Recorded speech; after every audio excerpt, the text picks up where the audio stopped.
पश्चात शतरंज या चेस इस खित्ते यानी सब कॉन्टिनेंट में इजाद हुई थी। ये गेम गुप्ता खानदान की हुकूमत के दौरान सीजर नाम के एक शख्स ने इजाद की थी और इसकी इजाद के साथ एक इंतहाई दिलचस्प दास्तान मुंसलिक है। सीजा शतरंज का खेल लेकर बादशाह के पास हाजिर हुआ तो बादशाह ने खुशी के आलम में सीजा से कहा, मांगो, क्या मांगते हो? सीजा ने एक लम्हे के लिए सोचा और अर्ज किया, हजूर, चावल के चंद दाने। बादशाह ने पूछा, क्या मतलब?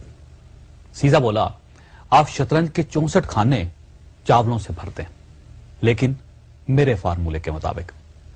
बादशाह ने पूछा, यह फार्मूला क्या है? सीजा बोला, आप पहले दिन पहले खाने में चावल का एक दाना रखकर मुझे दे दीजिए। दूसरे दिन दूसरे खाने में पहले के मुकाबले में दुगने चावल यानी चावल के 2 दाने रख दीजिए।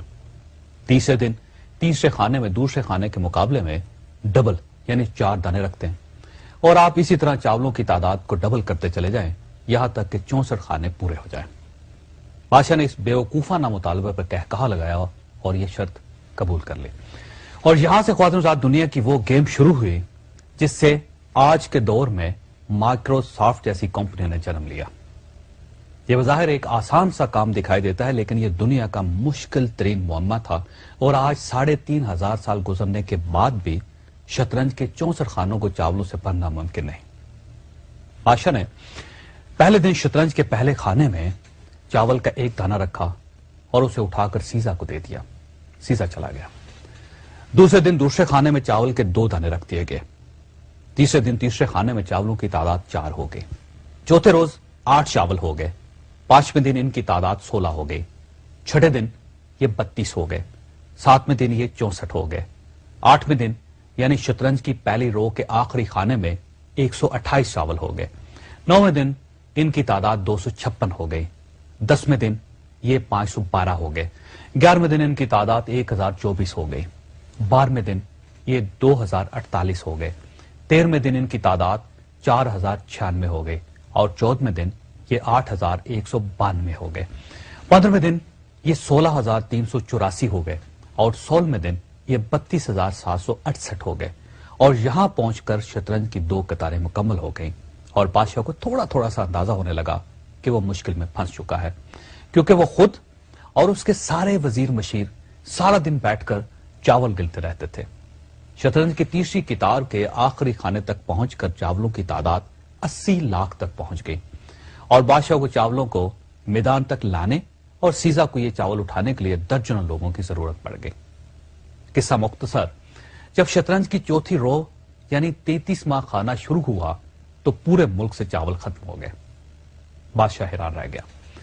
उसे उसी वक्त रियाजीदान बुलवाए और उनसे पूछा कि शतरंज के 64 खानों के लिए कितने चावल दरकार होंगे और इसके लिए कितने दिन चाहिए।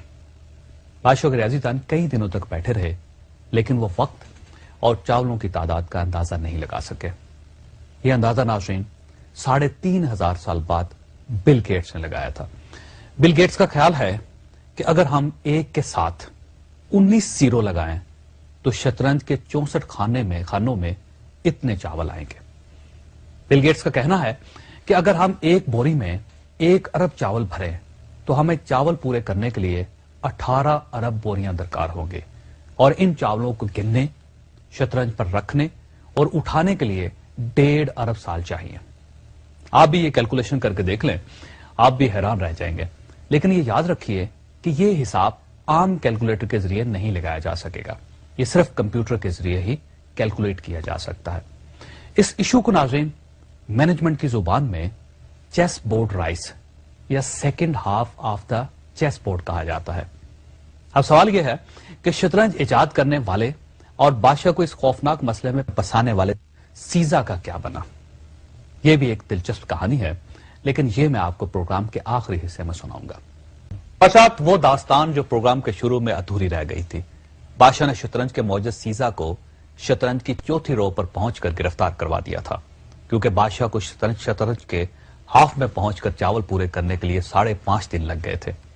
वो अगले खानों की तरफ बढ़ा तो मुल्क से चावल खत्म हो गए, जिससे बादशाह को शदीद ब्लड प्रेशर हुआ और उसने शतरंज बनाने वाले का सर कलम करने का हुक्म दे दिया और यूं शतरंज का मौजूद मारा गया।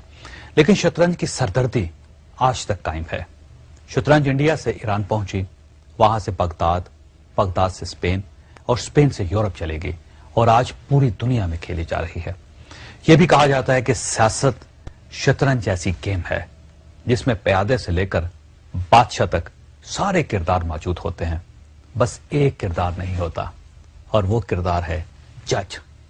جی ہاں، شطرنج میں جج نہیں ہوتا لیکن سیاست میں ہوتا ہے، اور ججز کے بارے میں کہا جاتا ہے کہ یہ اگر مضبوط ہوں تو یہ قلم کی نوک سے بڑے سے بڑا قلعہ اور بڑے سے بڑا تاج اڑا دیتے ہیں، خواہ اقتدار کو کتنی ہی امیونٹی کیوں نہ حاصل ہو۔